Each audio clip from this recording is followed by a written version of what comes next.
Well, good morning, y'all. It is Saturday, November 3rd, 2018, 8:20 in the morning.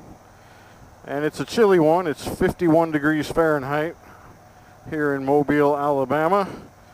And I'm heading east toward the Florida Panhandle, actually going to Pensacola this morning.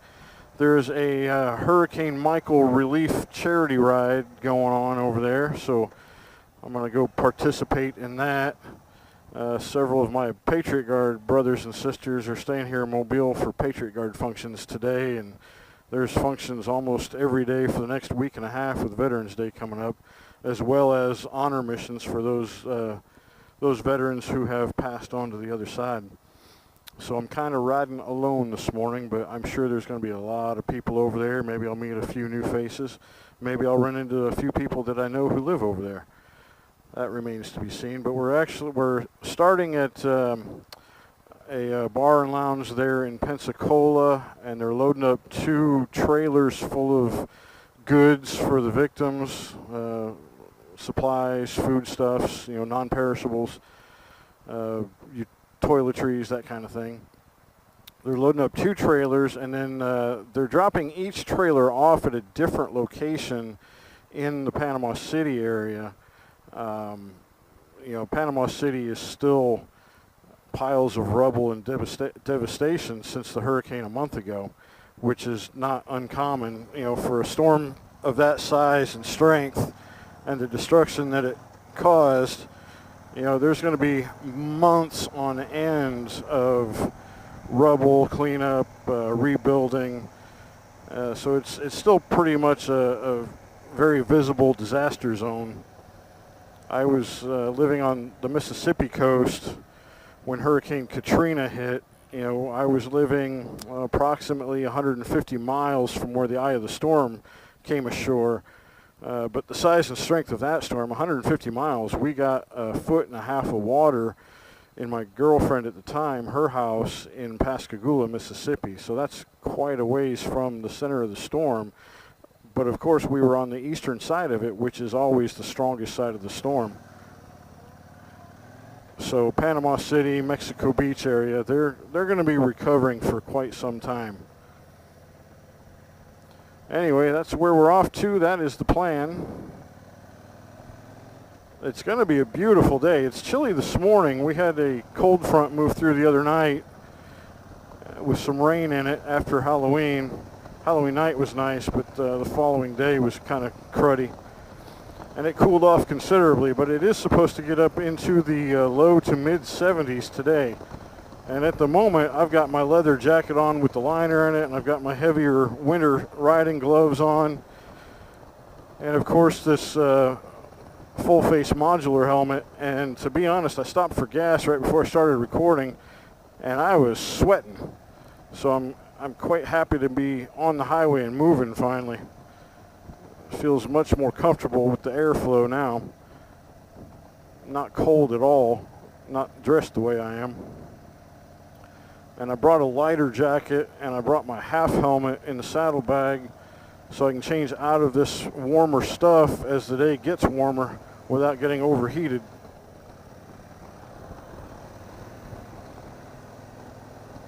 But it should be a real nice day. You can see the skies are absolutely clear, not a cloud in sight. The winds even today are supposed to be fairly light and variable. So absolutely perfect fall day for a ride here on the southern coast.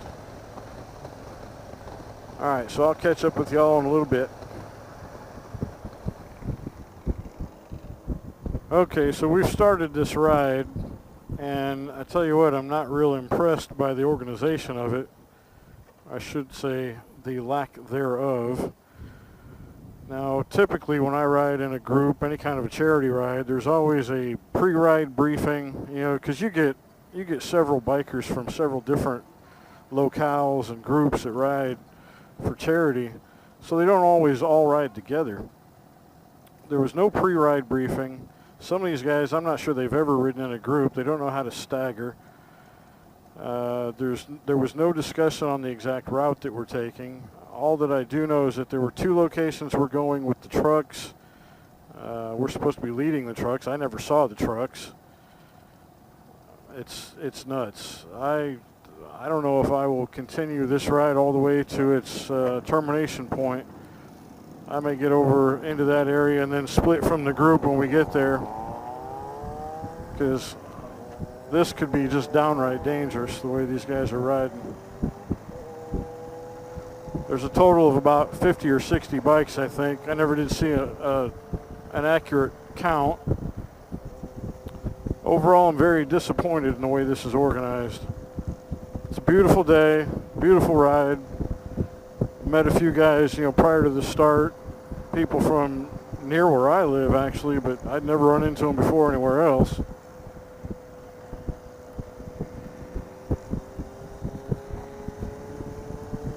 All right, this guy up here on my right, he's got a buddy that's directly ahead of me in the blue and black. And that kid in front of me, he's not staggered. He's riding right next to the guy that he's supposed to be staggered from.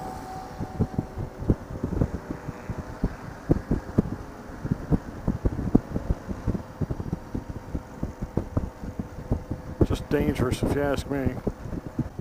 Okay, y'all. I made a command decision and dropped out of that group. I made my charitable contribution, so I feel pretty good about that, but I'm heading back home. That was just, it was too disorganized, too dangerous. Somebody's going to get hurt on that ride. I didn't feel comfortable about that at all. It was not done the way most of the rides I've been on are done. So, sorry about that. I'm not going to continue over the Panama City area. I'm just going to head on back to Mobile. Right now we are further east of Pensacola. I don't believe this is quite to the Destin area. I think Destin area is a little further east. So I'm not exactly sure where I'm at right now on the road, but I am heading north off of Highway 90, 98, and heading toward I-10. I'm going to get back on I-10 and head back to Mobile. So I'm a little disappointed. I was looking forward to that ride, but it was just getting too dangerous, and I was starting to feel really uncomfortable around some of those riders. It had nothing to do with the association that they're with or the groups that were in that overall group of riders. There were a few of the clubs represented there. That didn't really bother me so much, but just the way people were riding and the amount of traffic, there was nothing talked about beforehand. Just not the kind of ride I really wanted to be in. So, sorry about that, y'all. There's plenty of pictures of the devastation on the news. We don't really need to see it firsthand, I guess. Like I said, I've kind of lived through it. I was there when Katrina hit. I was there for about a week afterward, and I took a job in Connecticut that winter. I stayed away for about, I guess 7 months, maybe 8 months before I came back to the coast, and it was still bad a year later, and it continued to be bad years later. There's areas going into New Orleans now that still show the scars of Katrina, and that's been 13 years ago. So like I said, I contributed my part. I'm going to head back home, enjoy that much of the ride at least. There's some key football games on this afternoon. Notre Dame plays about 6:15, I think, is kickoff.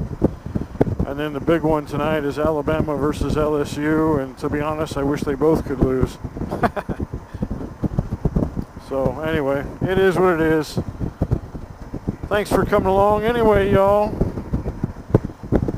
If you like what you saw, if you want to see more, click subscribe, give it a thumbs up. Click on the bell icon, that way you'll be notified every time I load up something new to YouTube. Keep the shiny side up, ride safe. Peace and love, y'all. So I pull into Mobile about 12:30ish. It's lunchtime. I haven't eaten yet. I had breakfast early this morning. So I stopped in at the local Hooters. Gonna have a quick bite to eat. Just about to the point where I'm getting ready to pay and leave. And the manager of the store comes in asking if anybody drives a blue motorcycle. And I'm like, yeah, I do. She says, yeah, this guy needs to talk to you. Yeah.